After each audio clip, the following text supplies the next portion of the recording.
Do you have complete standard operating procedures in your brewery? And if not, why not?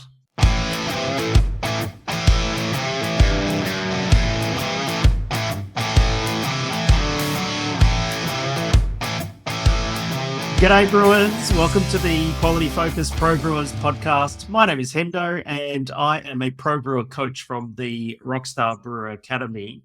And today, going to talk about something that is the bane of every brewery's existence, and that is standard operating procedures. It's the ultimate nightmare for any person who is the head brewer or someone who's running a brewery, even a brewery owner and that sort of thing, trying to get all of the SOPs all lined up and ready to go. But first, I just want to say, g'day, Adsy. How you going, mate? I'm doing well, mate. I'm feeling pretty rough. I had Super Bowl yesterday and the team I was supporting got up and won. So, yeah, we had a day out on the town because, here in Australia, the Super Bowl's on at 9:30 in the morning. So it was a long day celebrating. Day drinking on a Monday for the Super Bowl. It was brilliant. Yeah. Awesome, mate. Hey, let's talk about standard operating procedures today, mate, I think, because that's something that often speak to a lot of brewers about, right? Is that every brewer and head brewer knows that you need good SOPs in your brewery for a number of reasons, for safety and for quality and all that sort of thing, but they can be an absolute nightmare to implement. And I think that what's needed in order to help you, the brewer listening, to achieve an outcome where you're going to have standard operating procedures in your brewery, it needs a little bit of a mind shift set, I think. And that's what I want to talk about today. Oh, mate, as someone who used to write user guides for a living for software, SOPs are pretty much that, right? You've got to break down all your stuff into little chunks and find what's relevant. But, mate, and the whole sort of game around writing SOPs it's not easy. It's not fun. You've just got to start. So what do you think are the biggest challenges for brewers? Is it because they're not technology minded, or it's just boring, or there's not enough time? Like, is it all of these? Well, there's a lot of things to unpack there with regards to SOPs, right? So firstly, as I said before, everybody knows you need them, right? But what usually happens is the SOP project in a brewery kind of becomes this big monolithic task, right? That seems like this big mountain that's just insurmountable. Because when you think about the typical brewery operation, there's so many SOPs that need to be written, okay? And so you can get caught in this analysis paralysis kind of thing where you don't even know where you should be starting with regards to writing SOPs. Another decision that needs to be made is who writes the SOPs. So if you are a solo brewer, a solo operator, that question is very simple to answer. But if you're running a team of brewers, then you got to ask yourself, well, okay, I as the head brewer can't write all the SOPs because I've got an operation to run. So therefore, who writes the SOPs, right? Yep. And then once you get to the point, let's say that in an ideal world, Adsy, you get to the point where you've got all of your SOPs written, right? Then the next challenge that you're going to face is, well, how do I make sure that my team can access those SOPs quickly, easily, and effectively so that they can all be followed, right? Yep.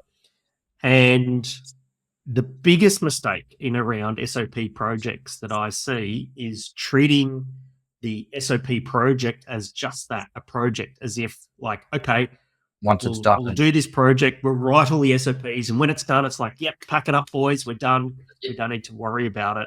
And treating it as if it's a one-off job. And quite simply, it's just not. Yeah. No, it's a living document. And it needs review, because it's there for a reason. And if it steps through a guideline, and it might be well and good in your head, we've talked about this before, like the brewer knows what he's doing, recording all sorts of stuff, right? But if you go through your SOP, like if someone walked in and went through it, are all the steps there? Are all the information there for them to do that part of that job following that SOP? Yes, yeah, absolutely. Like when you start out, a typical brewer who starts out as a solo brewer, right? They basically have in their own mind their way of making their beer, and it's important that your beer gets made your way, right? But as your production volume grows, and as the number of team members grows, even if it's just you and an assistant, right? Mm. You're suddenly dealing with all of these complexities around, okay, so I've hired this assistant brewer.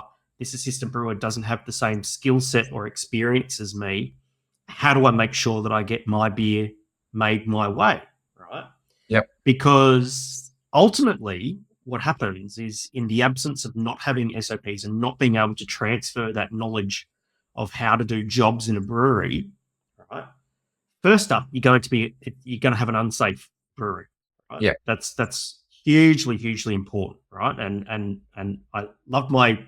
I'm a nut for safety in a brewery, more so than water chemistry, and so you got to clearly communicate how jobs need to be done in the brewery in order to A, stay safe, and B, making sure that your beer is brewed consistently each and every time that you brew it, right? And so the challenge is that once you start to go down the path of having multiple staff in a brewery, if everybody is doing the same job in a different way, Yeah. it's impossible to be safe, and it's Yep. impossible to be consistent in your beer output and your beer quality outcomes. It's huge. Yeah. Well, you're right, because if someone's just going off on their own doing something in a different way, but that's also why it can be a living document. Like, that discussion needs to be around, well, when do we update this SOP? Like, has someone come up with a more efficient way of doing something that improves the process? Or is someone, it's something to go back to? Like, if someone gets hurt or has an accident as well, you can go back and go, well, hang on a minute, we didn't think about this when we wrote that. So we need to add this in. Yeah, absolutely. But unfortunately, the reality of that is, even before you get to the point where you're having a conversation is about how do we update our SOPs, it's actually getting a baseline library of SOPs written in the first place. Because I would ask you, the listener listening to this now, is, do you have complete standard operating procedures in your brewery? And if not, why not? Right? Because chances are your brewery is going to fall into the categories of either they're going to be inadequate, right, and partially done, and not every job in the brewery is covered by a standard operating procedure. They're going to be poorly written, or they're not going to exist at all, right? It's one thing to, let's say I'm a head brewer of a new brewery. I've just hired an assistant brewer, and I'm going to show this person, for example, how to clean a tank, right? That's actually the worst way in which you can transfer knowledge, right? There's a brewery, and I'll give you an example of that, right? There's a brewery that we're both familiar with that I won't name, but it's a brewery that grew really rapidly and had a team, went from one or two or half a dozen brewers and grew out quite rapidly to about 25 to 30 shift brewers, right? Big production facility, millions of liters per year. No standard operating procedures. And the way that knowledge was transferred in this brewery was, I'll show you how to do this job, and therefore the knowledge is transferred. What's the name of the, I don't want to say the name of it. What's the name of it when you whisper in someone's ear and then that person whispers it to the next person? What do they call it? Yeah. It's called telegraph, I think that people call it. Yep. Telegraph, right? And so basically, if you are transferring knowledge in your brewery by playing the game of telegraph, eventually what's going to happen is the way in which you do things in your brewery is going to skew off onto a tangent, right? Not only is it going to skew off on a tangent, but everybody's going to be doing things in a different way. And this particular brewery that I'm thinking of at the moment actually went down that path, right? And I'd heard stories of, like, doing a CIP of a tank became connecting a CIP of a tank to the centrifuge, to the work line, and trying to do it all at once because that was more efficient. Yeah. But what ended up happening was it turned the brewery into basically a snake pit, which was not very, and caustic running all over the place and no one knowing where the caustic was going, and a very, very real risk of chemical contamination into product, right? Yeah. And so you need to understand that there will be a point in your brewery's history where standard operating procedures become a requirement. Yep. Right? Because if you don't have them and you have a safety incident and you get OSHA or WorkSafe or whatever they're called in your country, come and visit your brewery in the wash up of a major workplace incident, the first thing they're going to ask you for is they'll call them safe operating procedures, but we call them standard operating procedures. It's the same thing. Where are your standard operating procedures? Was this person trained? And did they follow them? Yep. Right. And that's the real risk, right? So when it comes down to your standard operating procedures, who do you think should write them? What do you think, Adsy? Well, I guess it's the head brewer. Not necessarily, because yeah, if you think about the big brewery, and I'm pretty sure you know which brewery I'm talking about, right? Is that head brewer actually on the floor on a day-to-day basis doing those jobs? Doing that job. So if you're a single brewer, that's what you need to do, and that's what makes your workload a lot harder. Exactly. Because the thing is, right, is that there's a really good video on YouTube. I don't know if you've seen it, Adsy, and I'll link to this YouTube video in the show notes. And basically, it was about 8 or 9 year old video on YouTube, and they actually it's a dad and his 2 kids, and he's written instructions on how to make a peanut butter and jelly sandwich. I have seen this video. It's excellent. And he gets his kids to write an SOP on how to make a peanut butter and jelly sandwich, and then he just goes and follows it like straight up. It's hilarious, right? Do go watch it, right? And so this is the thing, right? Is that yes, the person who does the job should be the person who writes the SOP, but then you're going to need someone who's going to need to validate it and that sort of thing. Right? Yep. Once the SOP is written, right? This is not a one-on-one. It's not a one-on-one job. It's not like, I've written SOPs. Thanks, boys. We're going home now, right? As you said, standard operating procedures are a living document, right? And they serve a purpose beyond just being written, right? If you're approaching your SOP project as in terms of just writing the SOPs, that is only part of the picture, right? Yep. The first part is writing them. The second part is validating them to make sure that they actually are fit for purpose and actually do achieve the outcome and are safe and that sort of thing. Then once you've got a point where your SOP is validated, then they need to be accessible so that when new staff need to be trained, that they are able to get access to the information, absorb it, and follow it and be trained up, and then they can sign off on it, right? And then lastly, the thing that needs to happen is that they need to be reviewed, right? Yeah. Because they are a living document, right? Because things change in breweries all the time. Some raw materials might change. You might move from dry hops to some sort of liquid extract thing that you're dry hopping with, and therefore your procedures around dry hopping are going to change. You might install a new piece of equipment in your brewery. Very, very common for that to happen.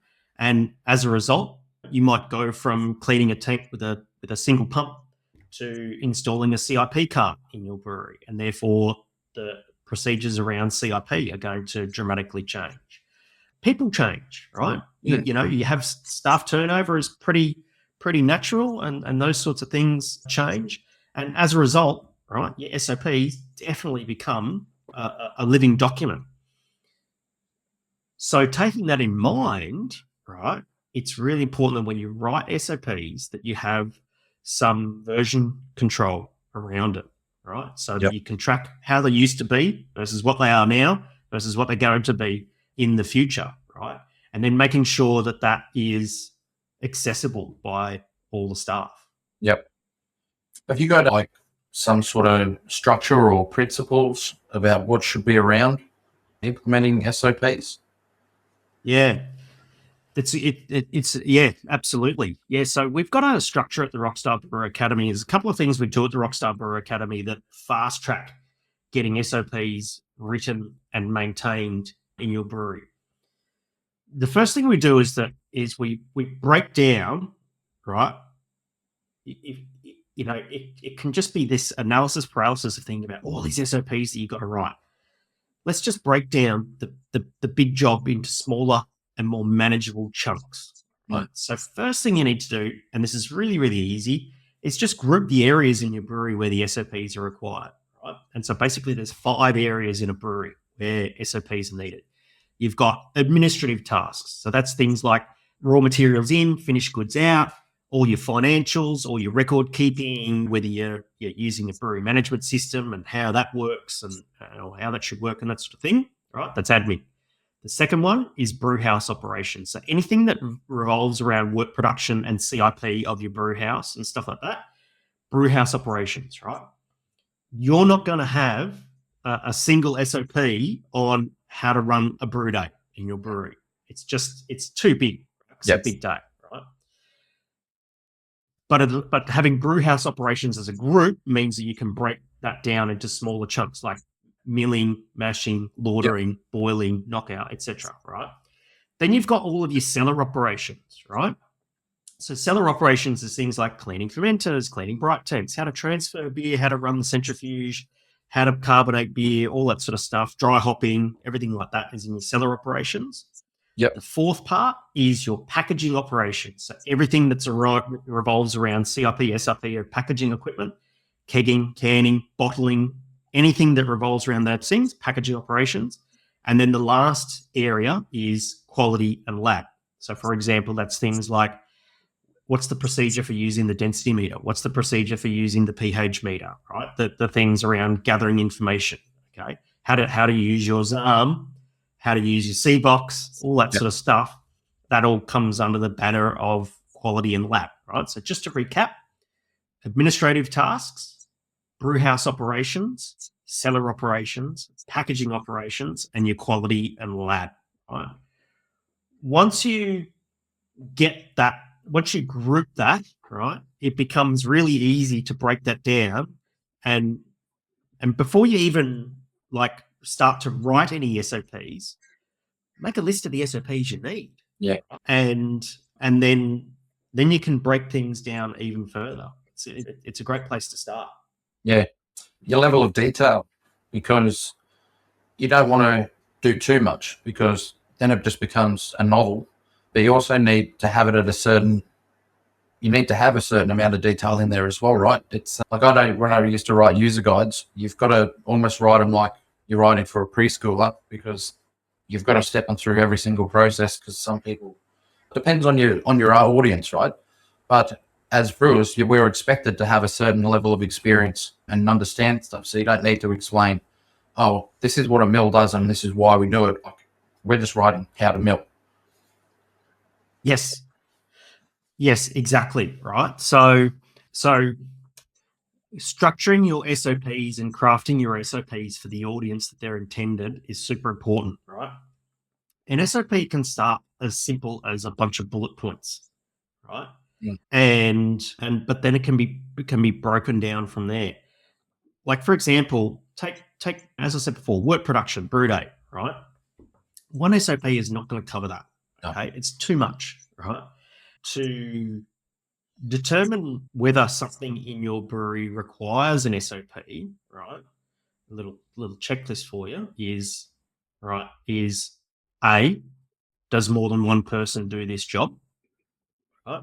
B, is there an identified workplace health and safety hazard? Or alternatively, there might be an identified food safety hazard, right? Or D, right, is there a potential impact to product quality? Okay, they're the things that sort of break down as to whether you need a standard operating procedure. Once you've identified that there's a need for writing a standard operating procedure, such as work production or brew day, right? Yep. It's you then got to break those big ones down into smaller manageable chunks. That's going to be milling, and then it's going to be mashing, and then it's going to be lauter and sparge, and then it's going to be boiling, right? And they become separate SOPs because they've got different requirements. They've got different safety concerns, right? You don't have a burn hazard when you're milling, for example, right? And so that's something that has to be taken into consideration, right? Yeah. If you're doing the milling, like you're not going to explain how to open a barley bag, like trying to cut different tabs. You don't need to go into that little detail. It's you get your barley, put it in the mill, set your gap, like all of these things that you've done already. That there's some level of expectation of experience needed. So yeah, absolutely. So there's so there's kind of like two things to unpack there, Adsy, right? So basically there's the making the list of SOPs that you need, and then when you've identified the list of SOPs that you need, how much detail do you go into? Right? Yeah. And then from that, it's like, okay, we need to prioritize which ones get addressed first. Yep. Right? And so once you've made your list of SOPs that are required based on those 5 buckets of different types of SOPs in a brewery, right? In terms of the order in which they should be written, should be prioritized by firstly from those that address a particular safety hazard. And if you've done, and we'll talk about safety in another episode, but if you've done a risk analysis in your brewery and you've got some hazards with a very high safety rating, extreme and that sort of thing that need to be addressed as a priority, those should be the SOPs that you address first, right? Keep everybody safe, right? And at a minimum, right, those SOPs that address safety will cover your butt in the event of something going wrong, right? Yeah. And you've bitten off a big chunk there and that sort of thing, right? Then you do the SOPs that have a quality impact, and then you do all the other SOPs from there, right? Yes. Super simple. Now, when it comes to writing SOPs, right? Okay. So I kind of view SOPs in terms of like you've got the drone shot flying above the forest and going. You've seen those drone shots going above the trees and all that sort of stuff. And that's how I see like all of the high level things that are part of a job, right? And then you can drop the altitude of the drone down into the trees and into the weeds and actually get into the minutiae and the detail of what a particular job entails. And you're right, Adsy. There's a balance, right, between making your the instructions in your standard operating procedures as simple and as communicative as possible versus getting into too much minutia, too much detail, and having the SOPs really difficult to write and also maintain and follow, right? Yep. Now, you've been in this situation, right? When you were a student of mine at a technical college, right? Yep. What was your experience with those SOPs in that brewery? Because that's a very unique situation because it's a teaching brewery. Right? Yeah, well, there weren't any, and we had to. Were there? I was going to say, well, they were, but we had to write a bunch of them as well. You're right. So it's before all the SOPs got written. Okay, yeah.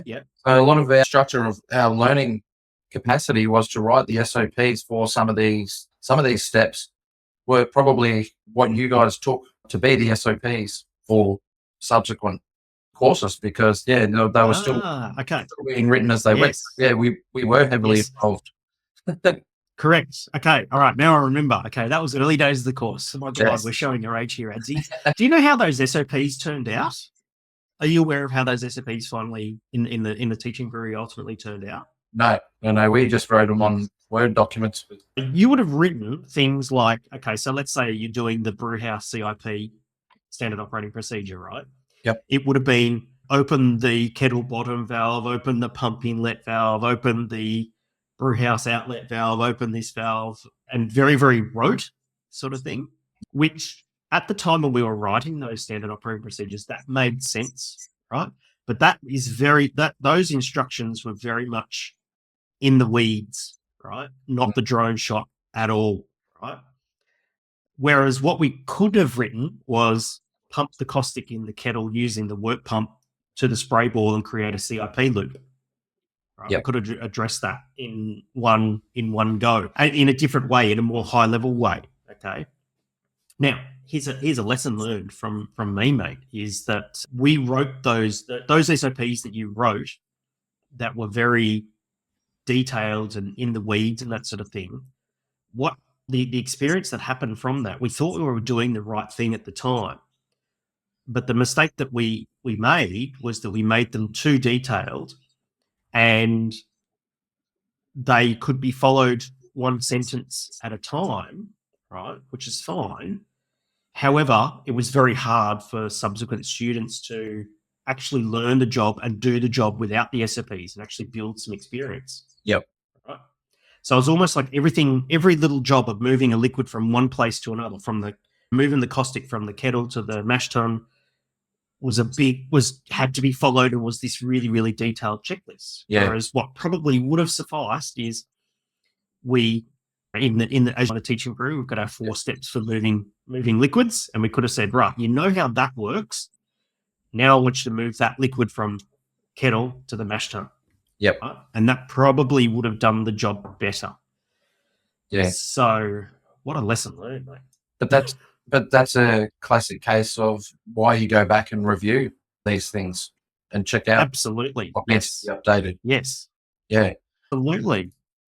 It doesn't also too, like it doesn't, a lot of people learn and read and follow things in a different way as well. Because some things, if you try and write it down, you don't seem to always understand how much words it takes to write an explanation of some things. Whereas like an image or a diagram or a video or something like that is going to be much easier to do, to transfer that knowledge, right? Yeah. Yep. 100%. Different people have different ways of learning stuff, right? Some people are really good readers and can just absorb knowledge by reading like a sponge, right? Some people are more into the visual aspect, may need to be shown, right? And if that's the case, then perhaps something like a video of the person doing the job is a good way to write an SOP, okay? And then basically what can happen from there is you've got to cater it to your audience, right? Yeah. So the first thing is the person doing the job should write the SOP. And then the next decision that needs to be made is, okay, so how are we going to present that how are we going to transfer that knowledge from this person who's writing the SOP to somebody else, right? So using the right tools around your SOP is super important, right? You can have something as simple as a checklist, right? You can use pictures, right? Yeah. And you can annotate the pictures with arrows and all that sort of stuff. You can use videos, you can use diagrams and flow charts and stuff like that. Really common one we implement at the Rockstar Brewer Academy is what's called your wall of wisdom, right? Which you would know as the cold liquor tank of wisdom from the from the technical college, right? And that is an SOP and its purest and simplest form, because in 4 sheets of paper that get posted on the wall in your brewery or cold liquor tank, right, is you can say, right, here's all of our core range beers. Here are all the work and here are all the bright beer numbers for all of those beers. Here are all the chemicals that we use in this brewery, what they're used for and what their temperatures, times and concentrations are. Here are our standard brewery tolerances. So if you're making a pH reading, for instance, how much can you be plus or minus the target and still be considered to be on spec? And then what are all of your fermentation and maturation parameters? What yeast strain goes into this beer? What's the temperature? What's the time? What's the head pressure it should be? When does it get a diacetyl check? When it tests? When does it get crash chilled? And all that sort of stuff, right? That wall of wisdom is a really good SOP, right? Yep. But then there's other, in terms of communicating the SOP to others, right? You got to think about, okay, so I've got an SOP. How am I going to communicate this to others? Wall of wisdom, great tool, right? And when you join the Rockstar Brewer Academy, it's the one thing you're going to set up in your first 60 days, right? Yep. And it's just going to elevate your quality big time, right? But then you got things like if you're making a flow chart, you might use Visio or diagrams.net or something like that. Then there's a lot of modern tools out there that are wrapped around writing and communicating and training others on those SOPs. So you've got things like Dozuki, really common. Whale is a really good one. Trainual is an app that's for writing SOPs. And those tools can be really good because what they do is they put all of your SOPs into one place. Let's compare that to old school stuff like having a bunch of Microsoft Word documents or Google Docs or Excel spreadsheets or something like that, right? And so things like Dozuki, Whale, Trainual, right? It basically allows you to put all of your SOPs into one place. It implements all of the version control. And then you go and you have someone who writes the SOP, and then you go and send an invitation to a new staff member that they're required to come along and have a look at it, review it, and then click accept. I read and understood this, right? Yep. And that helps to cover your butt in terms from the OH&S side of things, right? Whew, there's a lot to cover there, isn't there? Yeah. It's there's a lot of knowledge, right? There's a lot of knowledge that you've got to share and explain. So that brings me back to another question. So you've got your library, you've got your SOP stuff, but if you're starting out, like brewers are doing a lot of the same stuff. Going to any brewery, they've got a mill, they've all got a CIP, they've all got a transfer word, all of these things. Is there a template? Is there like what's around for a lot of these brewers so they don't have to start from day dot? They just get some stuff. Okay, yeah, great.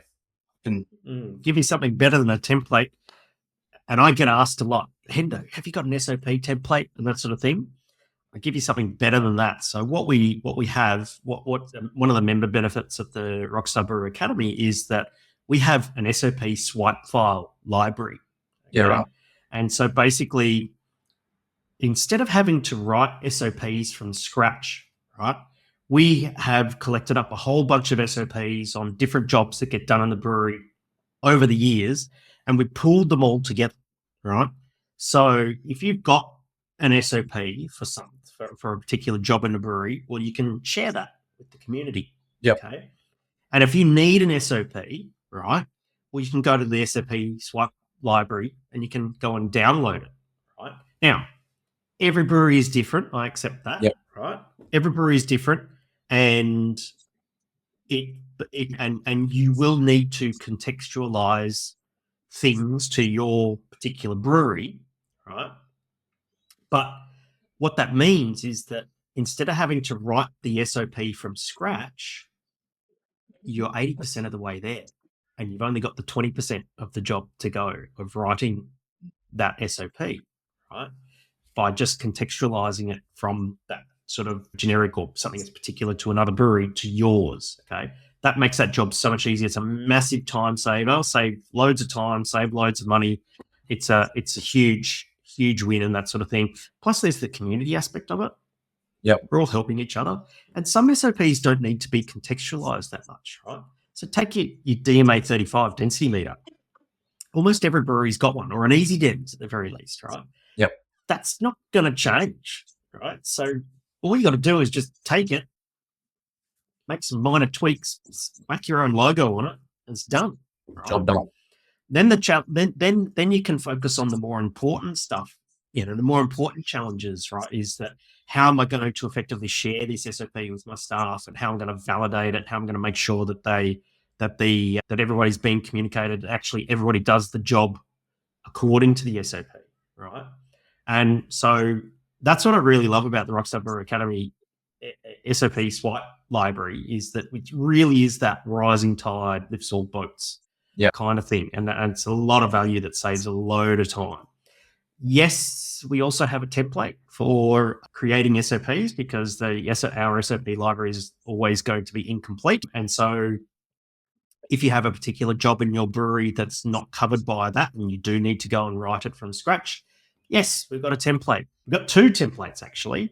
We've got one template, which basically, as I said before, you've got to make your list of SOPs that you're going to write. That's not really going to change from brewery to brewery from an 80-20 perspective, 80-20 rule perspective. Okay. So we've got the list of SOPs that you need. Done. Yep. Right. Then we've got the SOP Swipe File Library. So if you know what SOPs you need, you can go and grab those, and you can just contextualize them. Done. Yeah. Right? And then anything that's missing, then we've got an SOP template that is very easy to follow. It's got all the instructions in it on how to write drone shot, major headings, in the weeds, minor headings, and action steps.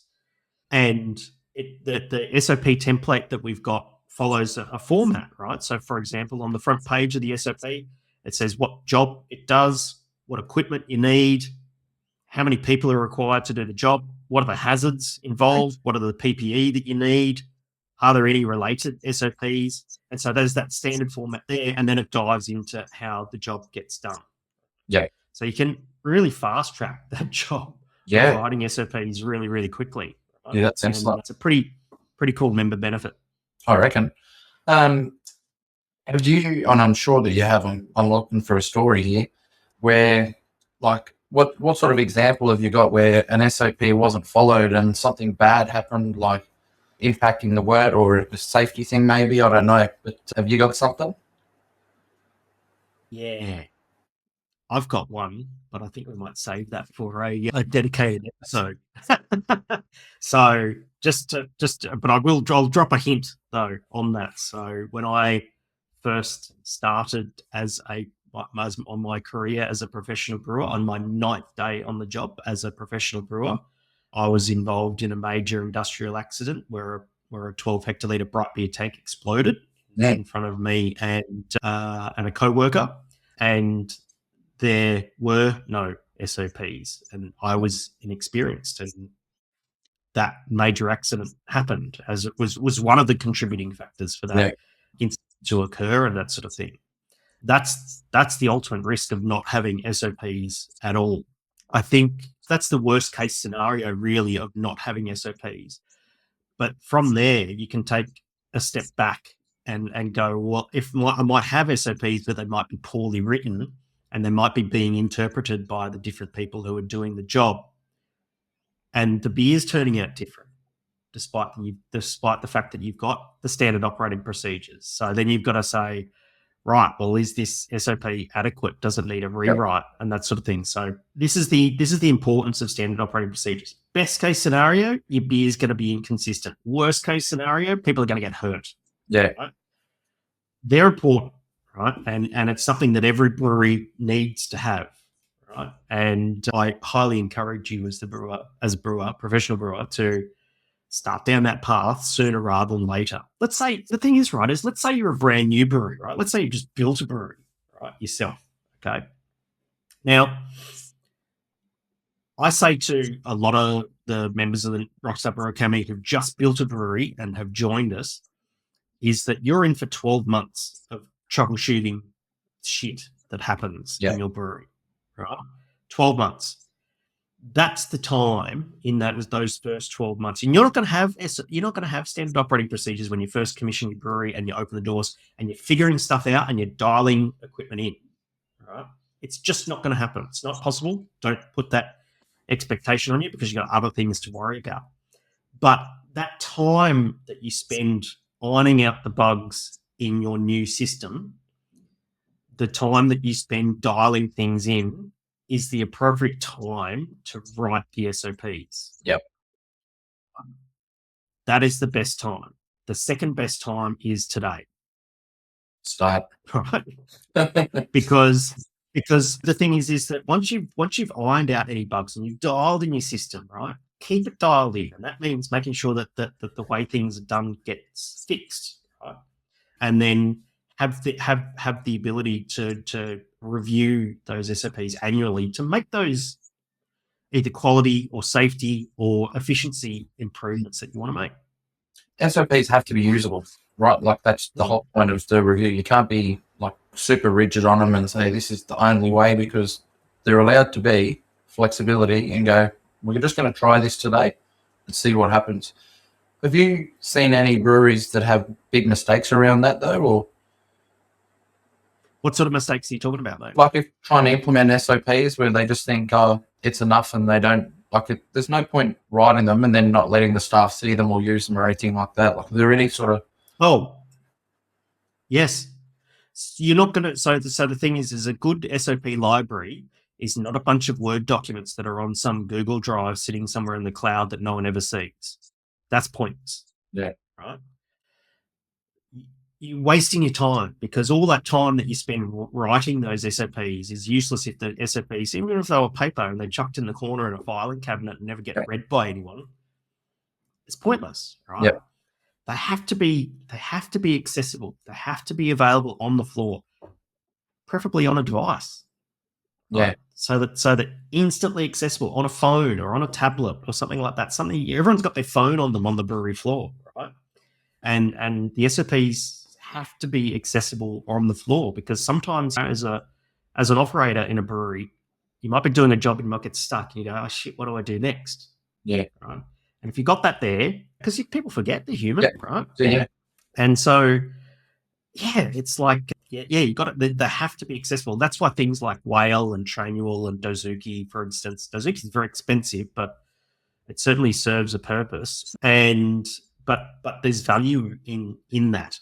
Right? Yeah. And so Google Docs can do the job for a lot of breweries, provided you can get the Google Doc on someone's phone and they can access it. Great. But if you need more, if you've got a sizable team, then there's other options out there. Yeah. If you're a brewer and this is your first time hearing SOPs and that you need them and whatnot, what are the steps that they need to take? What's some advice that you say to them today? Say, right, this you take away from this video? Yep. Okay. Easily. First thing, break down your standard operating procedures that you need into those 5 areas. So admin, brewhouse, cellar, packaging, quality, and lab. Right? Just make a list with 5 columns, and then just start writing a list of what are the different jobs that need to be done under those banners. Okay. That's an easy start, and you can do that and achieve that today if you really want to. Right? If you find that you're getting, once you've achieved that, it's a super easy thing to do. In fact, I might make that a download. So if you leave a comment or something like that, or drop me a line and that sort of thing, I'll send you a link so you can go and download that list. It's a super easy thing to do. Right? Once you've got that, then it comes down to actually prioritizing the SOPs that you need. Prioritize safety, then prioritize quality as a secondary thing, and then efficiency third. And if you want to fast track the ways that writing those SOPs and getting them done and that sort of thing, and you want to use the SOP Swipe library that we've got at the Rockstar Brewer Academy, come and have a chat to me on a calibration call, rockstarbrewer.com/calibration. We're going to have a chat. We can see where you're at and what you need and what's going to give you the most bang for your buck in your brewery in the first instance. So, yeah, that's probably the best way to go. Fantastic. Well, that's SOPs, man. Aren't they bloody brilliant, right? So don't take it as the big monolithic job. Get in there, make your list of SOPs before you start writing your SOPs, and you'll get this thing done, and it's absolutely amazing. Awesome, mate. Cheers for the chat today. We'll see you in the next episode. No worries, mate. Thank you.